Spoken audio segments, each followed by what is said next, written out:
나의 하나님이여 내가 부르짖는 소리를 들으소서. 내가 주께 기도하나이다. 여호와여 아침과 주께서 나의 소리를 들으시리니 아침에 내가 주께 기도하고 바라리이다. 아멘. 이제 사랑 구석 나오셔서 특송해 주시겠습니다.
거룩하신 아버지 하나님, 저희들을 사랑해 주셔서 저희들의 시선을 다른 곳에 두지 아니하고 예배하는 복된 자리에 있게 하시니 감사를 드립니다.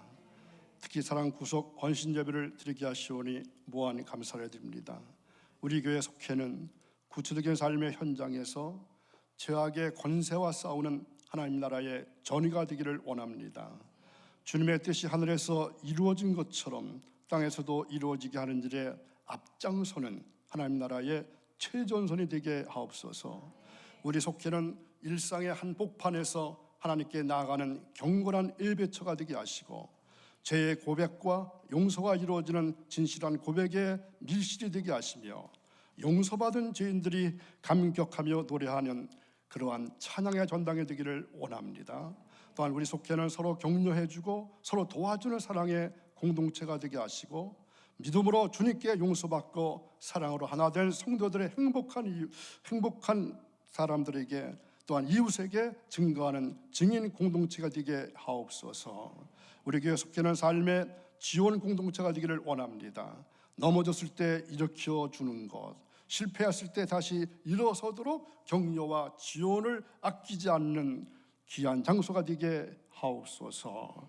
예수님의 이름으로 감사하며 기도하옵나이다. 아멘. 수고하셨습니다. 감사합니다. 이제 말씀 전에 찬양으로 여러분들의 마음과 영혼이 치유가 됐으면 좋겠습니다. 먼저 동영상 보겠습니다. 좀 작게.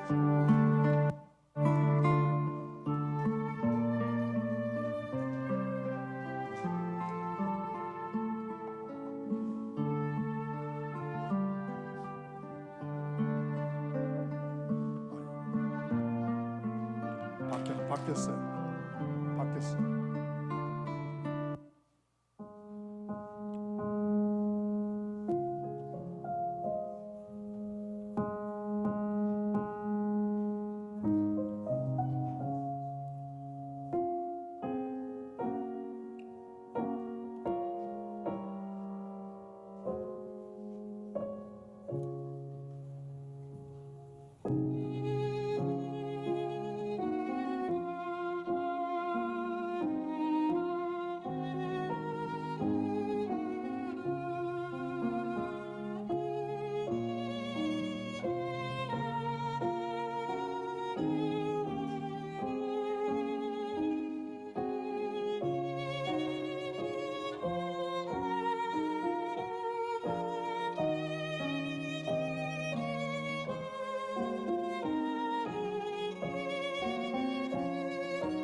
2019년도도 거의 다 지나가고 있습니다.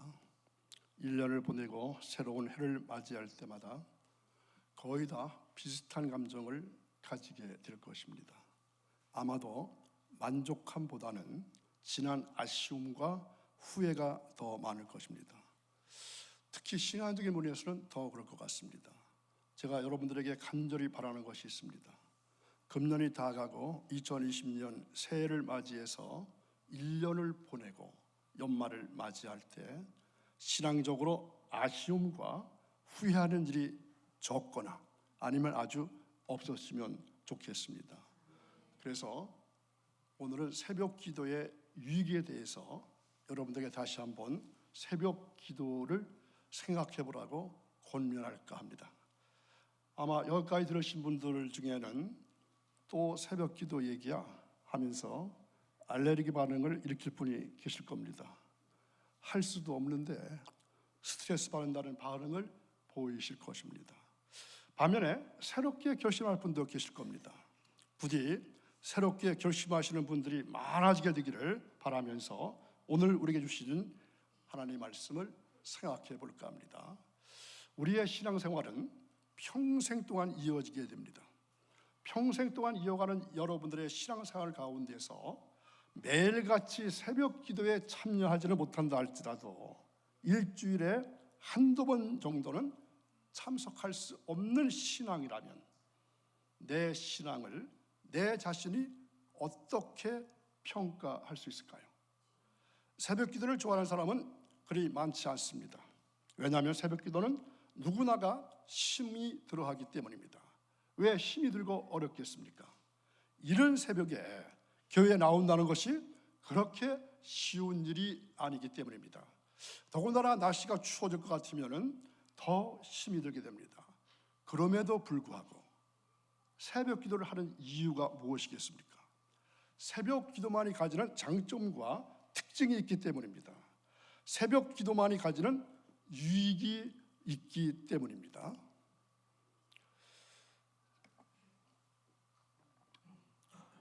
요즘 시대 같지는 않죠? 중세 시대에 수도원 운동이 일어나면서 수도원에서 수도승들이 새벽 3시에 일어나서 기도와 말씀 묵상으로 하루의 일과를 시작했습니다.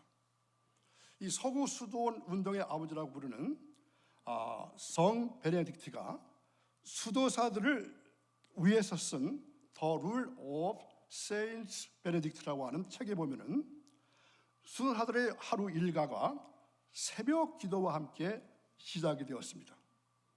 이것은 유럽에서 이미 새벽 기도를 한 것을 의미합니다.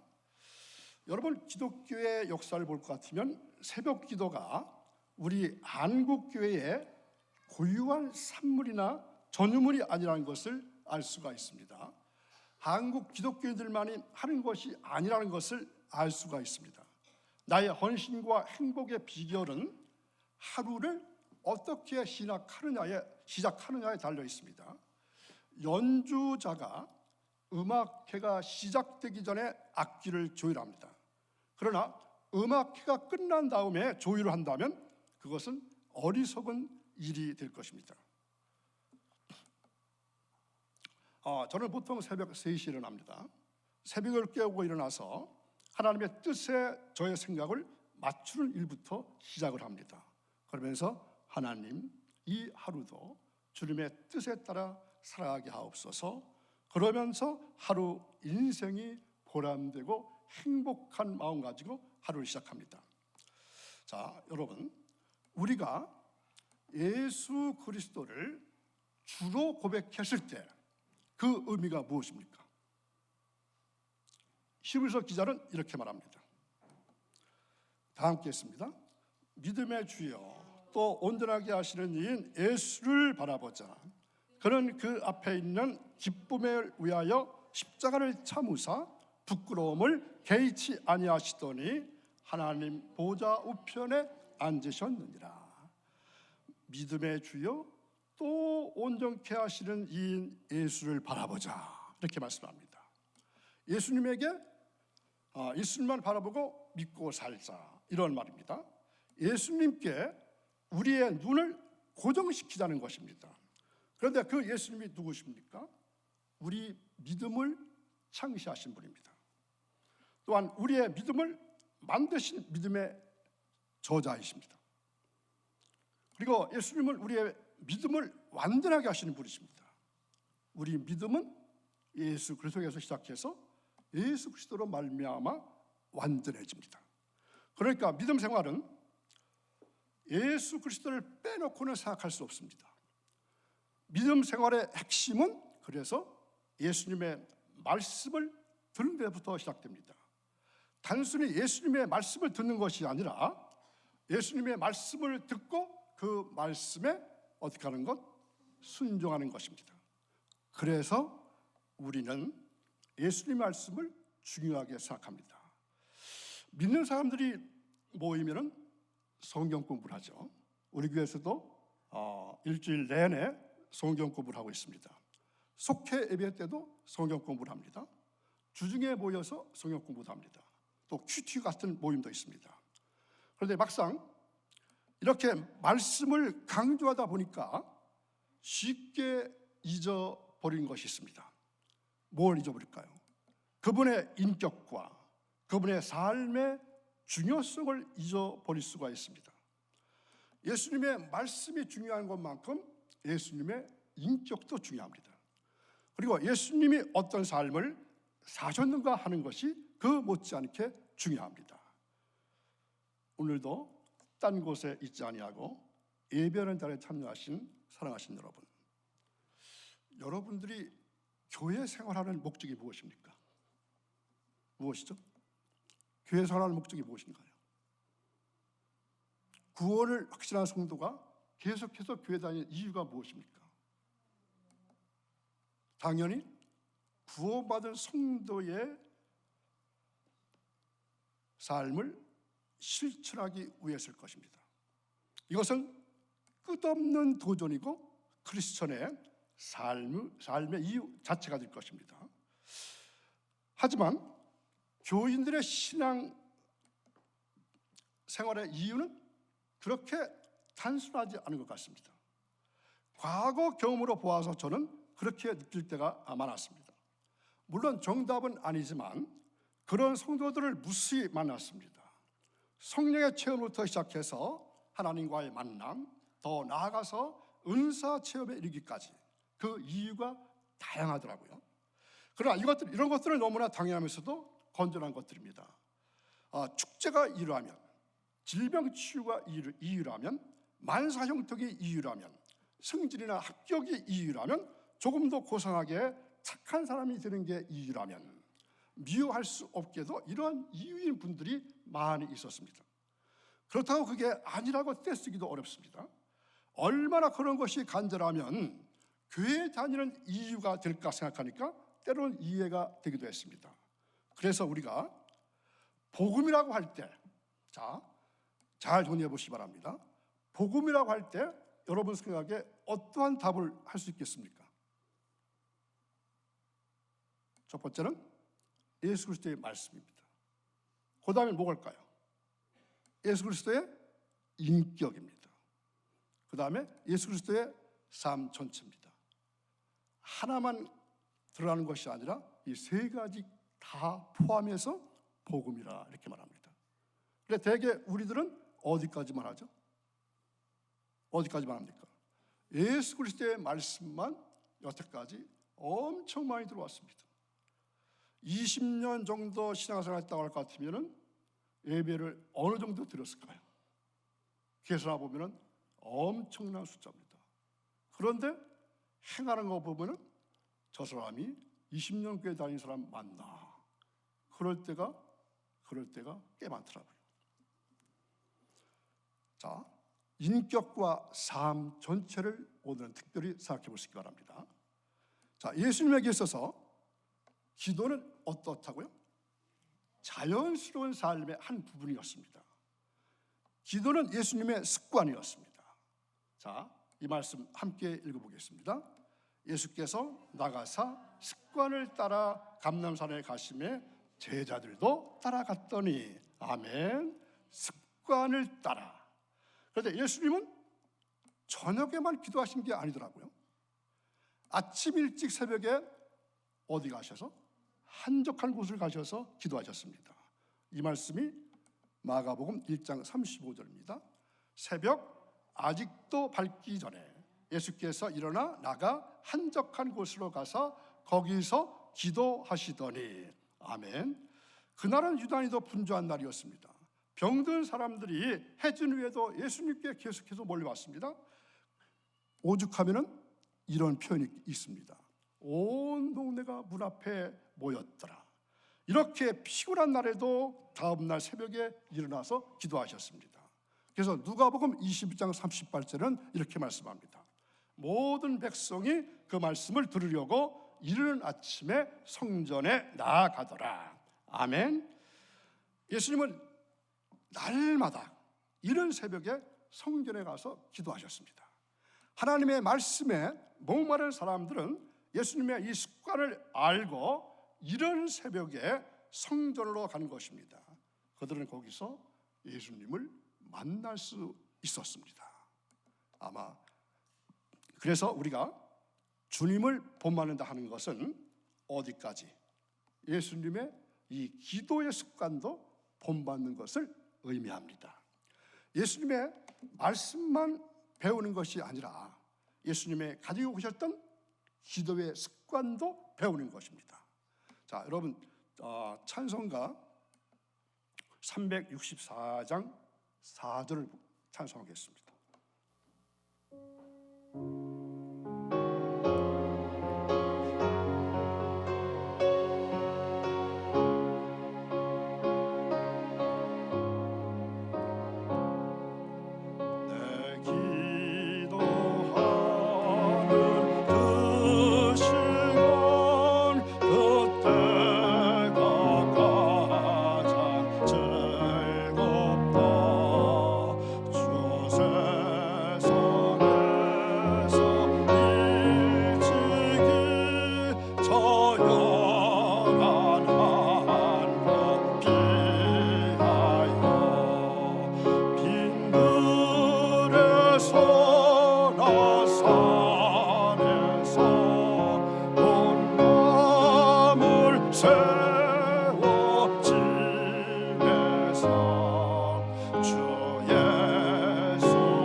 주 예수 친히 기도로 그 본을 보여주셨네.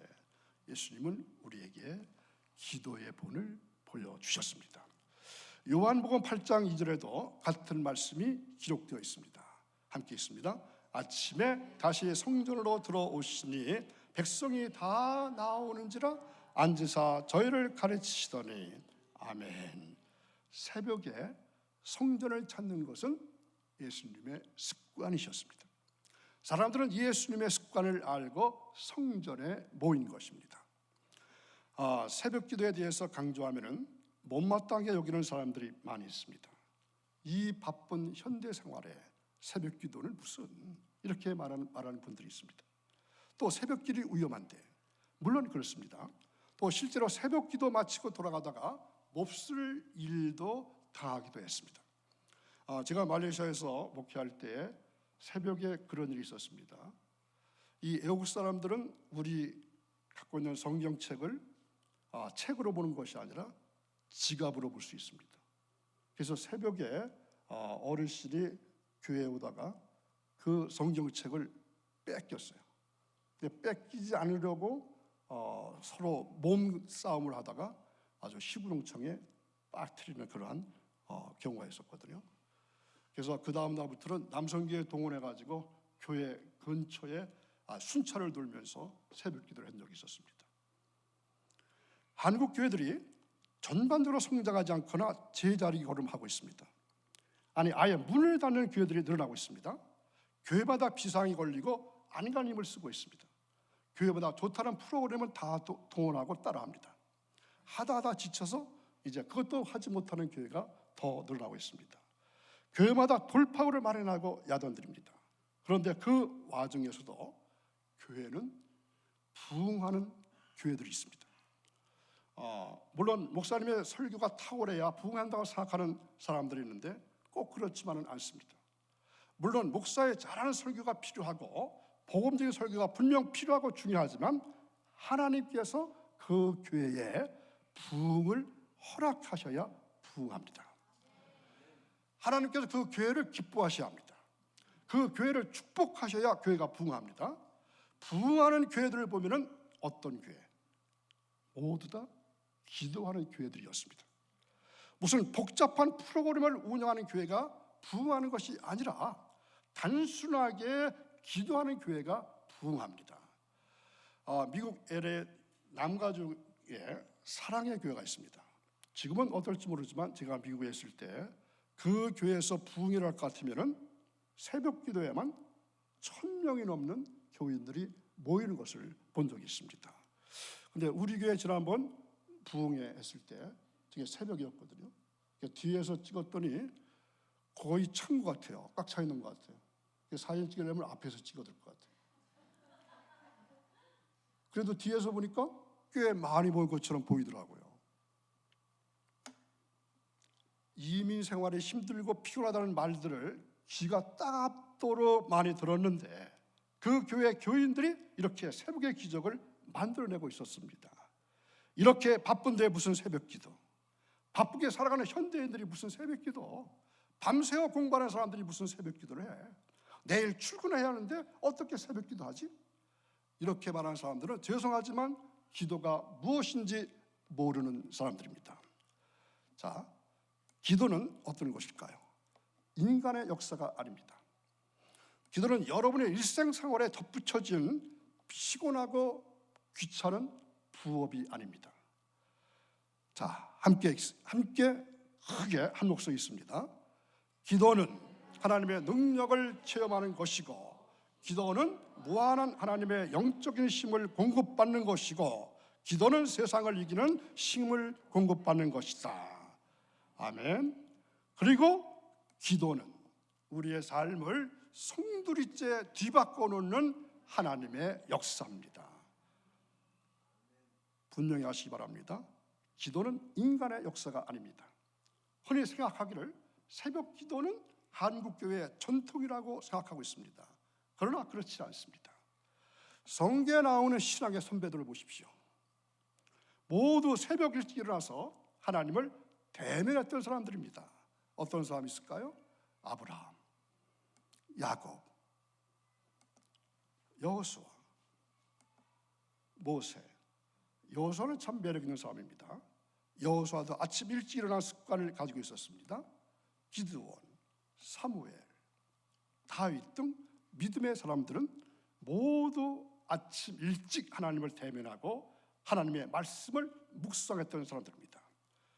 오늘 본문 말씀 시편 5편은 다윗이 쓴 시입니다. 다윗은 영화를 많이 누린 사람이었지만 반면에 다윗처럼 문제가 많았던 사람도 없었습니다. 다윗을 자신의 정적으로 알았던 사울은 자기 딸까지 다윗의 아내로 주었음에도 불구하고 끊임없이 다윗의 생명을 누렸습니다. 할 수 없이 다윗은 피신을 해야만 했습니다. 어떤 때는 목숨을 구하기 위해서 침을 흘리면서 미친 행세까지도 했습니다. 거기다가 다윗의 집안도 편안하지 않았습니다. 아들 압살롬은 쿠데타를 일으켜서 아버지를 몰아내고 왕이 되었습니다. 아들에게 쫓겨나서 피난까지 가야만 했습니다. 하나님의 은혜를 입은 다윗이라고 할지라도 하나님께 기도하지 않고는 견딜 수가 없었습니다. 그의 기도는 그래서 수많은 시편이 되어서 오늘 우리가 가진 성경에 기록되어 있습니다. 오늘 본문 말씀을 표준 세번역 성경으로 다시 한번 읽어보겠습니다. 주님, 나의 기도에 귀를 기울여 주십시오. 나의 신음소리를 들어주십시오. 나의 탄식소리를 귀담아 들어주십시오. 나의 임금님, 나의 하나님, 내가 주님께 기도드립니다. 주님, 새벽에 드리는 나의 기도를 들어주십시오. 새벽에 내가 주님께 나의 사정을 아뢰고 주님의 뜻을 기다리겠습니다. 아멘. 다윗은 역시 새벽 기도의 사람이었습니다. 1절을 이 개역 한글로 다시 한번 읽겠습니다. 여호와여 나의 말에 기울이사 나의 심사를 통촉하소서. 아멘. 여기서 심사라고 하는 말이 나옵니다. 심사라는 말은 어떤 뜻이 있을까요? 한숨이라는 뜻이 있습니다. 어떤 일에 대한 마음의 작용이라 할 수 있습니다. 마음에 맞지 않아서 어깃장을 놓고 싶은 마음이라고 할 수 있습니다. 그의 가슴에 쌓인 것이 얼마나 많이 있었을까요? 이걸 그냥 가슴에 안고 살아갈 수 있습니까? 아닙니다. 다윗은 아침마다 하나님 앞에서 부르짖었습니다. 하나님 앞에 다 털어놓았습니다. 신기하게도 하나님은 그때마다 다윗을 치유해 주셨습니다. 그의 한숨을 바꾸어서 기쁨과 감사와 찬양이 되게 하셨고 그의 상처를 아물게 주셨습니다. 아침에 내가 주께 기도하고 바라리이다. 이 말을 함께 읽어보겠습니다. 내가 하나님께 아침마다 내 소원을 말하고 하나님께서 어떻게 내 소원을 들어주시는지 기대를 가지고 기다린다. 이것이 바로 누구의 삶이 되어야 할까요? 바로 여러분의 삶이 되어야 합니다. 하나님께서는 우리가 이렇게 하나님의 은혜를 소망하면서 살아가도록 창조하셨습니다. 우리가 이렇게 살아야 합니다. 다윗의 고백이 우리의 고백이 되어야 합니다. 우리 가운데 한숨이 없는 사람이 누가 있겠습니까? 마음에 쌓인 한이 없는 사람이 우리 중에 있습니까? 내 삶에 아무 문제가 없다고 말할 수 있는 사람이 우리 중에 있습니까? 그런 사람은 아무도 없습니다. 그러므로 사랑하는 여러분, 다윗처럼 아침마다 주의 인자하심을 묵상하면서 여러분들의 문제를 다 내어놓으시기 바랍니다. 그리고 하나님께서 내 기도를 어떻게 응답해 주시는지 기대를 가지고 조용히 기다려 보시기를 바랍니다. 그런데 성경에 나오는 우리 신앙의 선조들만 새벽 기도한 것이 아닙니다. 종교 개혁자들도 새벽 기도를 강조했습니다. 종교 개혁을 일으킨 마틴 루터, 이렇게 생겼습니다. 우리 감리교 창시자 요한 웨슬리 목사님, 장로교 창시자 켈빈, 모두 다 새벽을 깨우고 기도하는 사람들이었습니다. 그렇다면 새벽 기도가 주는 유익이 무엇입니까? 첫 번째입니다. 하루의 첫 시간을 하나님께 드리고 하나님과 교제함으로써 그날 모든 일에 하나님의 축복이 임할 것을 확신할 수 있습니다. 우리가 한 주일의 첫날을 주님의 날로 드리는 것이 얼마나 복된 일입니까? 하루를 쉴 수 있기 때문에 복된 것입니까? 그날 영적인 힘을 공급받을 수 있기 때문에 그런 것입니까? 아닙니다. 그보다 더 큰 이유가 있습니다. 이 주님의 날 때문에 나머지 엿새 동안의 삶도 거룩하게 유지할 수 있기 때문에 주님의 날을 지키는 것이 중요한 것입니다. 마찬가지로 우리가 하루 첫 시간을 하나님과 교제한 시간으로 보낸다면 그날 나머지 시간들도 거룩하게 되는 것입니다. 이것이 새벽 기도의 유익입니다. 우리는 하루 종일 살면서 많은 사람들과 십수를 기도하고 바쁜 일에 정신없이 보내기도 하고 하나님을 생각할 겨를이 없이 보내기도 합니다. 그러나 그런 때에도 하루 첫 시간을 하나님과의 교제로 보내는 사람은 어떻게 될까요? 그의 영혼이 안전하고 순결하게 보존될 수 있다는 것이 얼마나 복된 일인 것입니까? 그래서 새벽 기도를 통해서 우리 영혼이 온종일 하나님을 계속해서 바라보는 가운데 그분의 보호를 받고 시험 중에도 피할 길을 마련해 주시는 하나님의 손길을 느끼는 일이 얼마나 은혜로운 것입니까? 로마서 11장 16절에 이런 말씀이 있습니다. 함께 있습니다. 제사는 처음 익은 곡식 가루가 거룩한즉 떡덩이도 그러하고 뿌리가 거룩한즉 가지도 그러하니라. 아멘. 이 말씀 예전에 한번 읽어보신 분이 계신가요? 기억나시는 말씀인가요? 자, 주부들이 밀가루 반죽을 합니다. 반죽의 한 부분을 떼서 하나님께 드리면 그 나머지 반죽도 어떻게 해진다? 거룩해진다는 것입니다. 나무의 뿌리가 거룩하면 거기서부터 뻗어나온 가지들도 거룩하다는 것입니다. 우리 생명나무 교회가 잘하는 것이 참 많습니다. 뭘 잘하나요? 생각 안 나시죠? 그 중에 하나가 그 중에 하나입니다. 이겁니다. 얼마 전까지만 해도 한국교회 어머니들은 밥하려고 쌀을 씻기 전에 그 중에서 한 숟갈을 떠서 조그만 통에 넣습니다. 한 주일 동안 그렇게 밥을 할 때마다 쌀을 퍼서 모았다가 주일날 교회에 가지고 갑니다. 교회에서는 그 쌀을 모아서 목사님께도 드리고 미자리 교회 교육자도 드리고 가난한 교인들에게도 나누어주는 그러한 것을 해왔습니다. 이 얼마나 아름다운 일인데 이 좋은 전통이 이제는 한국교회에서 찾아보기가 힘들어졌습니다. 그런데 우리 교회는 이 아름다운 일을 아직도 하고 있습니다.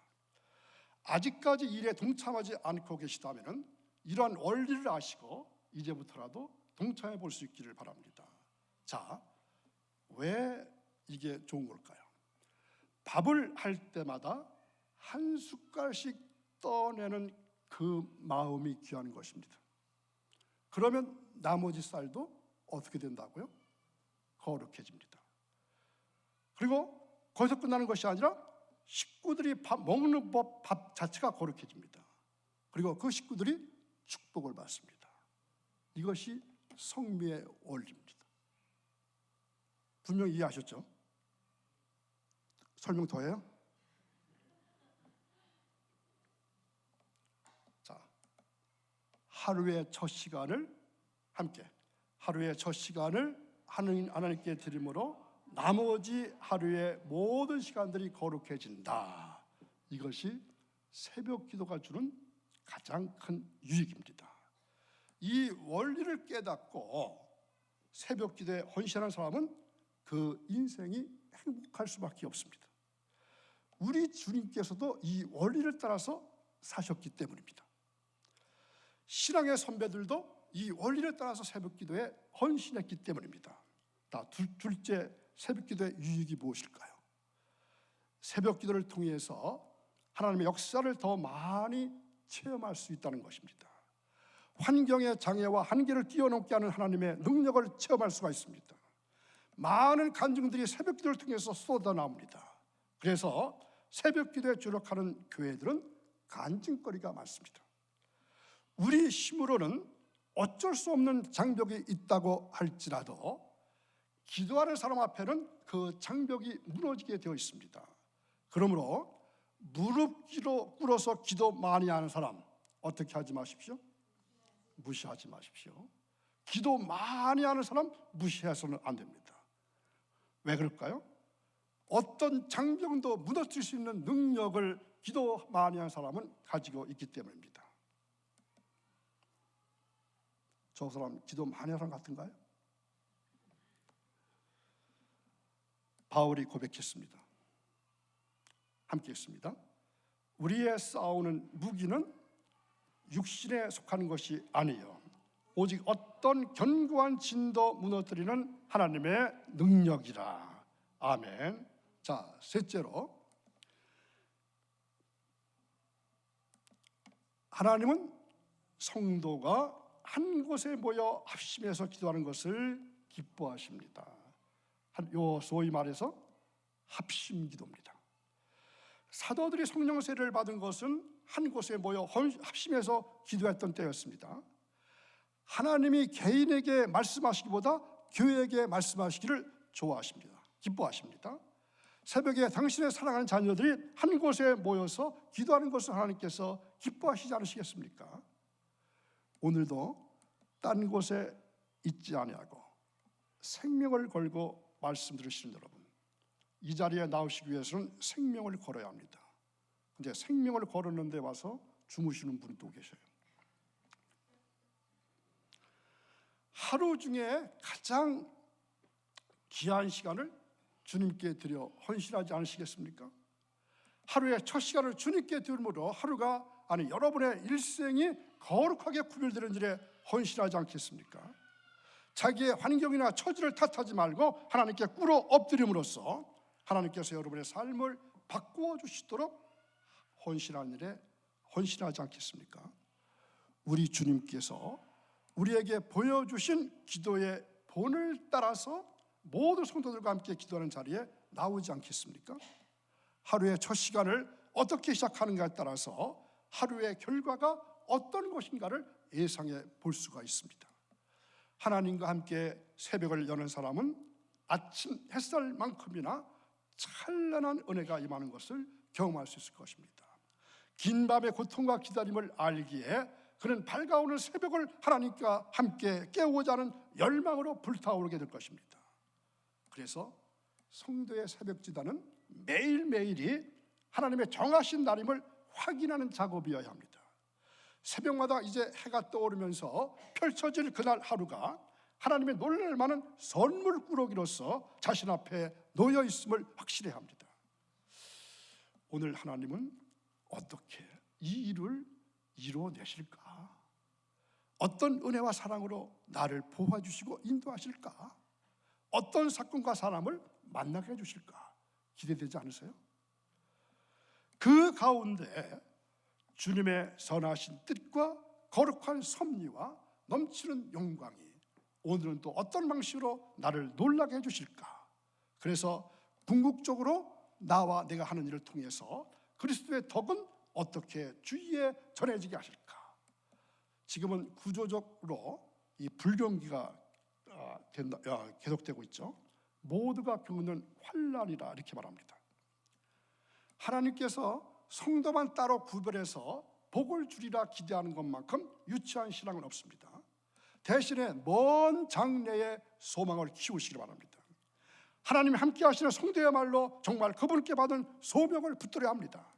또 새벽마다 설렘과 확신에 차서 그 소명을 위해서 기도한다면 지금의 환난이 무슨 문제가 될 것이고 이뤄갈 양식은 전혀 염려할 필요가 없지 않겠습니까? 현재 불경기의 배경에는 분명 하나님의 징계, 그것도 성도부터 회개하라는 뜻이 있다고 저는 생각합니다. 성도라면 더더욱 소명을 붙들고 새벽을 깨워서 기도해야 한다는 의미가 되지 않겠습니까? 그러므로 새벽 기도는 그 자체가 영적인 훈련입니다. 새벽 기도 나오는 그 자체가 영성 훈련입니다. 새벽 기도 나오는 그 자체가 마음과 자세가 하나님을 향해 있기 때문입니다. 새벽 기도를 하기 위해서 교회에 오는 그 자체가 좋은 것입니다. 새벽 기도를 하기 위해서 교회에 출입하는 그 자체가 좋은 것입니다. 하나도 좋지 않으세요?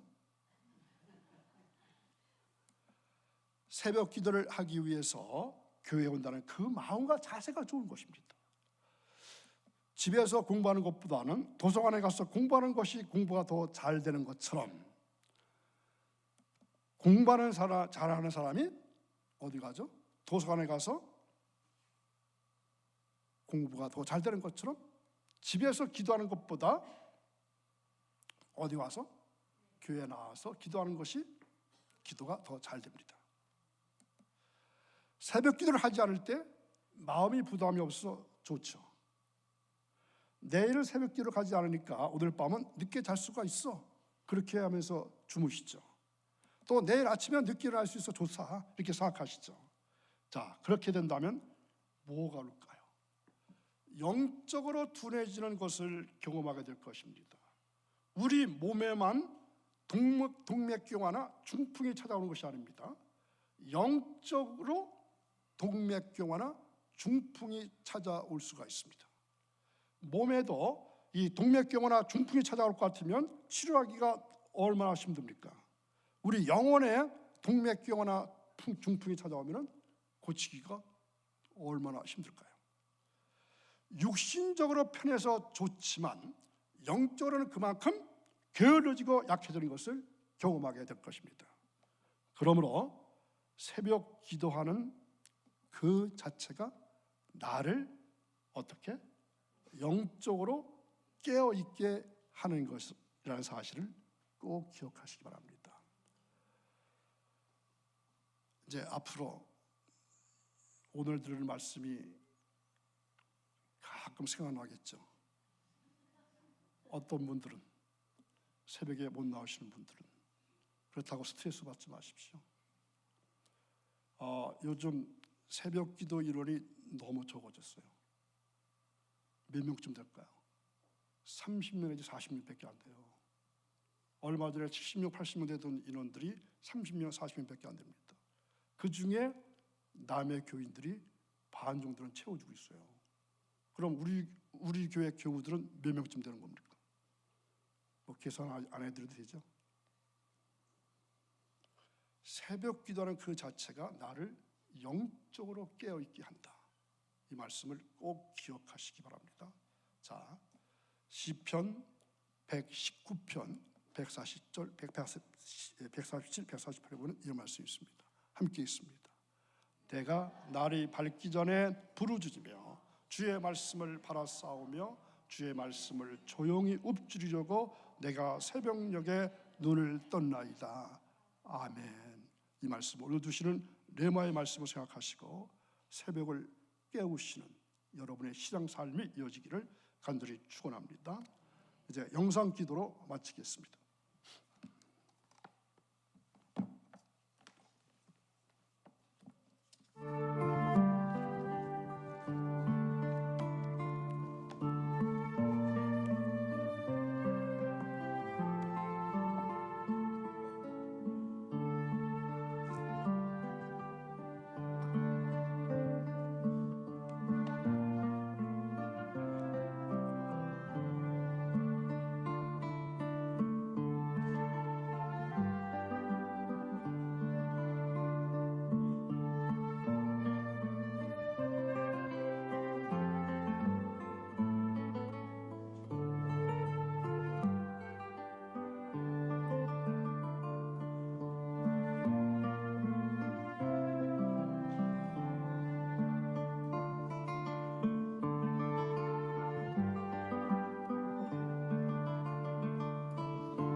말씀 전해주신 목사님께 감사를 드립니다. 오늘 새벽 기도의 유익이라는 말씀을 전해주셨는데요. 목사님께도 아까 말씀하셨지만은 새벽 기도 인원이 정말 좀 많이 줄었던 것 같아요. 그래서 제가 설교할 때도 줄었는데 항상 내가 설교가 부족해서 그런가 그런 생각할 때가 많은데